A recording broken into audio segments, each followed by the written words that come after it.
कुंड की अग्नि को साक्षी मानकर आप सभी को बताना चाहता हूं। आजकल हमारे घरों में हो क्या रहा है, एक बेटा एक बेटा एक बेटा। अगर किसी के पहला बेटा हो जाता है तो वो परिवार दूसरा बच्चा करना ही नहीं चाहता, और ज्यादातर क्या होता है, एक बेटा और एक बेटी। देखिए, ये बहुत बड़ा पाप है। हमारा धर्म कहता है, हमारा वेद कहता है, और देखिए वेद का कोई वाक्य कभी झूठा नहीं हो सकता। एक बेटे के होने से तो बेटे का ना होना अच्छा है। ये वेद का वाक्य है कि एक बेटे के होने से तो बेटे का ना होना अच्छा है। अगर आप में से कोई एक बेटा करता है तो अच्छा है कि वो उसे भी ना करे। वस्तुतः आप एक बात समझिए, वो मां जो केवल एक बेटे को जन्म देती है नागिन की तरह होती है। जैसे नागिन अपने बच्चों को अंडे देती है फिर खुद ही खा जाती है, एक बेटे की मां ऐसे होती है कि उसने बेटा तो पैदा कर लिया अपनी मौज मस्ती के लिए, लेकिन उसके विनाश का कारण वही मां बनेगी। एक बेटा जिसका कोई सगा भाई है ही नहीं, इस पृथ्वी पर फिर उसकी मदद करने वाला कौन है? भगवान राम ने हमें बताया था कि भाई का क्या महत्व होता है। जब लक्ष्मण जी को शक्ति लग गई थी तो भगवान राम ने विलाप करते हुए कहा था कि अरे लक्ष्मण, मुझे पता होता तेरी ये दशा हो जाएगी तो मैं अपने पिता की बात नहीं मानता और मैं अयोध्या छोड़कर यहां आता ही नहीं।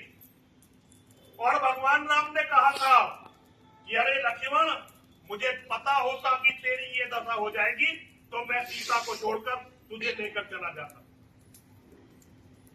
भाई का महत्व पिता से भी ज्यादा है जीवन में। भाई का महत्व और किसी रिश्ते से, पत्नी का रिश्ता, पुत्र का रिश्ता, किसी कोई रिश्ता ले ले, सगे भाई का महत्व उससे 1000 गुना ज्यादा है। दुनिया में वो व्यक्ति जिसका सगा भाई नहीं है और जिसकी सगी बहन नहीं है, उससे बड़ा दुर्भाग्यशाली व्यक्ति कोई नहीं हो सकता।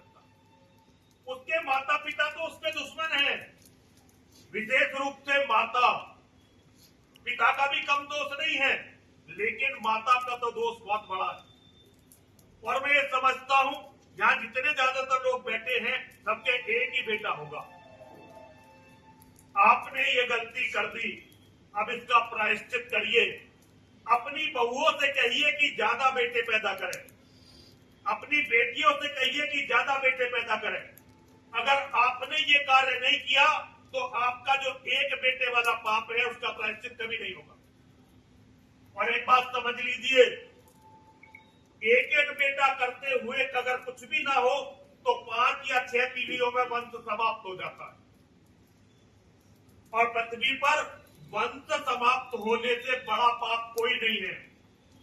और एक बात मैं आप सबको बताना चाहता हूं, कोई भी अपने मन के अंदर ये अहंकार न रखे कि बच्चों को पालने वाला, उन्हें खिलाने वाला मैं हूं। सबको पालने वाले, सबको खिलाने वाले मेरी मां और मेरे महादेव हैं। ये आपका काम नहीं है। आपका काम है बच्चों को पैदा करना, उनकी अच्छे से परवरिश करना। और बच्चे आप पर बोझ नहीं है। दुनिया में जो लोग अपने बच्चों को अपने ऊपर बोझ समझते हैं वो धरती का सबसे बड़ा बोझ है। अरे बच्चे तो साधन हैं। आदमी कितना ही परेशान हो, बाहर से कितना ही चिड़चिड़ा होगा ना संजय भाई, ऐसा ही नहीं है। घर में अपने बच्चों के साथ खेलता है तो सारी परेशानियों को भूल जाता है। मैं धर्म के लिए आपसे अनुरोध करता हूं, मां और महादेव की तरफ से आपके लिए अनुरोध करता हूं, इस यज्ञाग्नि को साक्षी मान के सारे हिंदू समाज से अनुरोध करता हूं, मेरी बात मान लीजिए। आप ये समझिए कि ये कोई पागल आदमी है ऐसे ही भौंक रहा है। आप ये समझिए, मैं आपके घर का, आपका कोई बड़ा भाई, आपका पिता, आपका दादा, जैसे आपके घर का कोई आदमी है। मैं साधु हूं, आपका दिया हुआ खाता हूं, मैं आपके लिए घर का ही एक आदमी हूं। मेरी बात को मान लीजिए, आने वाले विनाश को रोक दीजिए, अपने वंश की रक्षा कीजिए, अपने परिवार की रक्षा कीजिए। एक बार पुनः संजय भाई को, राजू भाई को, बिट्टू भाई को, संदीप जी चले गए वो नहीं है आज, उन्हें भी, और आप जितने भी लोग हैं, जितेंद्र भाई, प्रवीण भाई, महादेव और जितने भी आप सब लोग हैं, आप सभी गुमास्तर जी को बहुत बहुत साधुवाद, बहुत बहुत आशीर्वाद देता हूं। आपके कारण हमें यहाँ माँ और महादेव का ये यज्ञ करने का अवसर मिला। माँ और महादेव आप सभी का कल्याण करें, आपके परिवार की सदैव रक्षा करें, आपकी रक्षा करें, आपके घर, आपके परिवार धन धान्य और पुत्रों से भरे रहें, ये मेरी कामना है। हर हर महादेव, हर हर महादेव।